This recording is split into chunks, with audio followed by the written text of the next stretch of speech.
こんにちは、ポロロです。リビングの松永さん、11話の感想をお届けします。松永さんとミコの関係が秒でバレました。予告で薄々分かっていましたが、展開が早すぎます。そして来週はもう最終回。これ時間足りますか？前回の動画では、松永さんが自身の美学に反する行動を指摘しました。実はその行動が今回の事件に繋がっています。たった1回のミスで足元を救われた松永さん、運命のいたずらがひどい、不憫すぎる。また、健太郎と朝子さんは付き合うものだと思っていたら、全然そんなことがなかったのも意外。2組のカップル、どうなっちゃうのでしょう。いつも通り前半はストーリーの振り返り、最後までご覧ください。後半では感想や考察をお送りしています。ドラマについて最終話までストーリーの振り返りや感想を配信していくので、チャンネル登録もよろしくお願いします。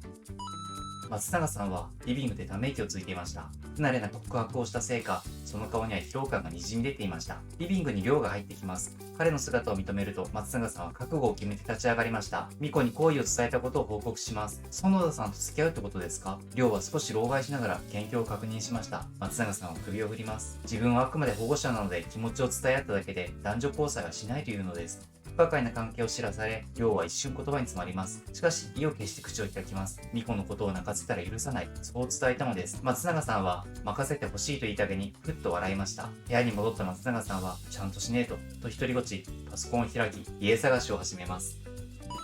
ミコはずっと部屋で幸せをかみしめていました。きらびやかなイルミネーションを背景にしたロマンティックなシチュエーション、告白、恋人つなぎ、抱擁、人生最高の幸せな瞬間を思い出し、足をばたつかせます。そこへスマホに着信が入ります。ディスプレイに表示された発信者はお父さん。電話に出ると、父はミコと会えなかったことを残念がります。友達と会っていたのかと問うその声は心なしか震えていました。ミコは嘘の肯定をし、それ以上の追及を逃れるため、用事がないならこれ以上話すことはない。と自分から電話を切ります。翌朝、シェアハウスに茜がやってきました。新装開店するカレー屋のメニューを試食してもらうのです。ところで茜のファッションセンス、うすうす気づいていましたが、すげえファンシーです。リビングに降りてきた松永さんは、その日仕事が控えておりスーツ姿、ナンを手に取り、カレーに浸すとパクッと口に入れます。直後、松永さんは咳き込み始めました。茜は悪びれもせず、それが激辛カレーであり、大当たりとグッドサインを作ります。苦しみにもだえる松永さんに、ミコは水を差し出します。焦る松永さんはついうっかり、ミコの手に触れてしまいました。身体的接触はまずいよな。時が止まった世界で松永さんが冷静に考えます。一方のミコは、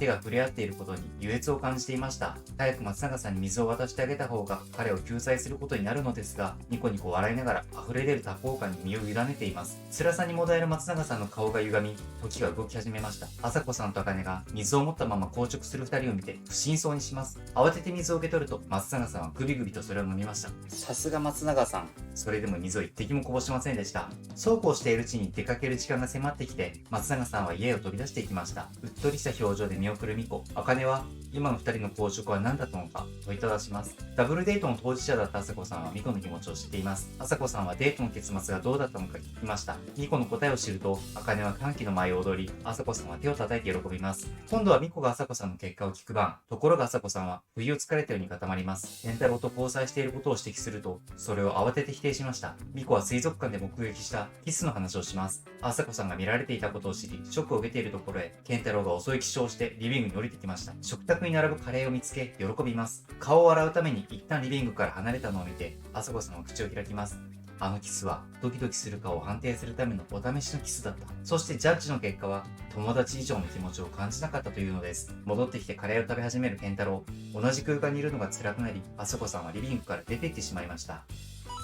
仕事から帰ってきた松永さんはリビングではなく自室で作業に集中しています。そこへミコが訪ねてきました。松永さんの顔を見に来たというミコを優しく部屋に招き入れます。意外にも松永さんの部屋に入ったことのなかったミコ、触れ合いのない会話だけの交流を楽しみます。ひとしきり仕事の話をした後、松永さんにエールを送り、ミコは部屋を出ます。部屋を出て、扉を閉めた後で、ミコは改まってドア越しに松永さんに話しかけます。話せてよかったと。気持ちを伝え合った後、ミコは緊張してしまって今までのように接することができなくなっていました。それを受けて松永さんが答えます。実は松永さんも同じだというのです。驚くミコに松永さんは言います。何にも心配いらねえから、3日話してなくても、1ヶ月嫌な態度取られても何にも気持ち変わんねえから。ミコはその言葉を噛み締めて、嬉しそうに、私もです。と答えました。去り際、松永さんがミコを呼び止めました。もう一度顔を見せてくれないか。扉を開けると、両手で頬を挟み、元の顔の輪郭をとどめないミコの姿が、思わぬおどけに、松永さんはブハッと吹き出しました。最後におやすみなさいを言い合い、今度こそミコは松永さんの部屋を後にしました。松永さんとのやりとりを経て、ミコは気恥ずかしさとあまりの幸せに、顔を手で覆い、その場で一回転するのでした。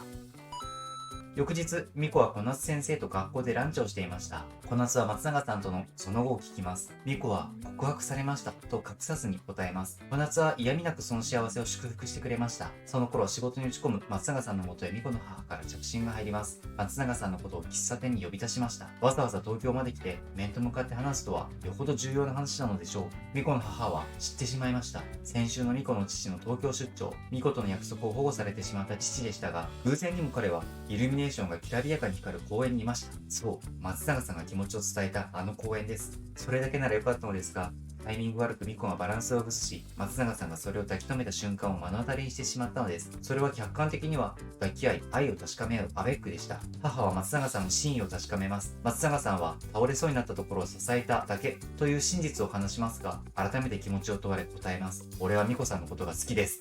どこまでも正直な松永さん、ミコを好きという気持ちに嘘をつくことはできませんでした。母は絶句します。二人が両思いであることを知った上でも感化できませんでした。松永さんはまっすぐにミコの母を見て説明を続けます。あくまでも保護者の立場であることを貫き、付き合うことはない。そうは言っても客観的には常軌を逸している関係です。いつ何がきっかけで一線を踏み越えてもおかしくない。その危機感にミコの母はおののきます。母は言います。以前松永さんがミコのことを叱ってくれた時のこと、あれで松永さんへの信頼は揺るぎないものになりました。でも、娘に対してそういう気持ちを持ってしまったのなら、もう一緒に住むことを許すことはできない。今、信頼は完全に失墜しました。その日の夜、急遽たこ焼きパーティーが開かれました。このシェアハウスにとってタコパは特別なイベント。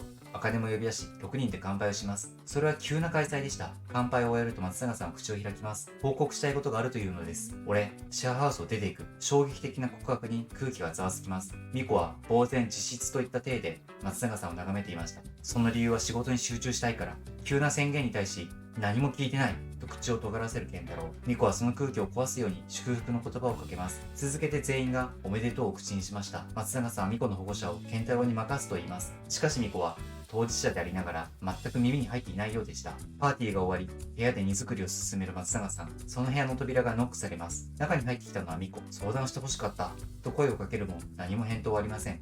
無視を決め込んでいます。ミコは反応を求めて声をかけ続けます。出て行った後もシェアハウスに遊びに来てほしい。その声かけに松永さんがようやく重く閉ざされた口を開きました。ミコとはもう会えない。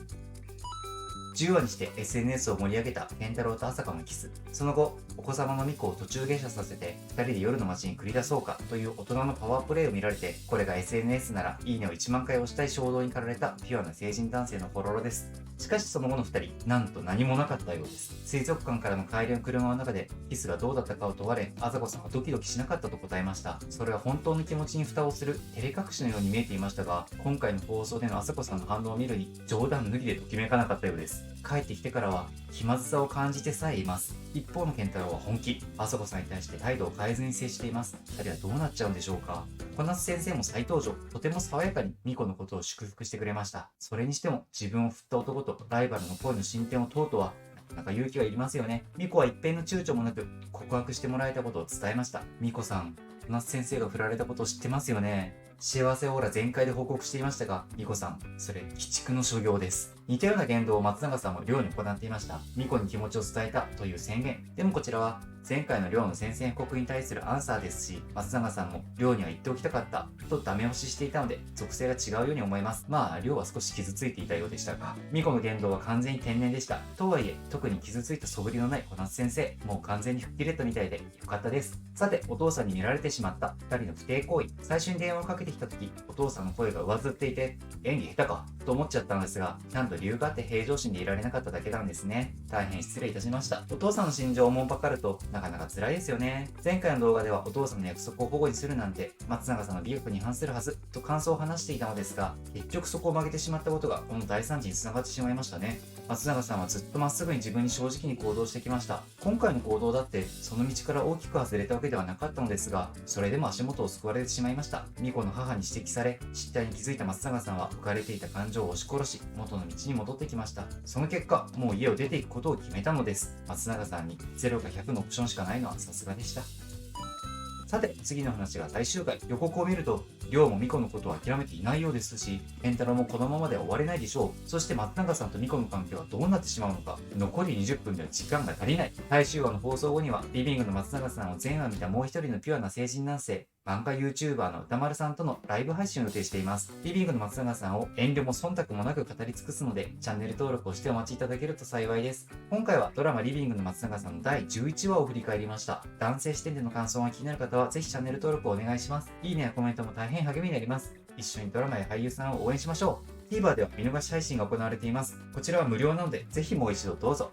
Unext では定額見放題で配信中。見逃しすぎてしまった方、CM を挟まずに見たい方はこちらへどうぞ。初めての方は最初2ヶ月が無料で見られます。僕も Unext で視聴しています。それでは次回もお会いできますように。バイバイ。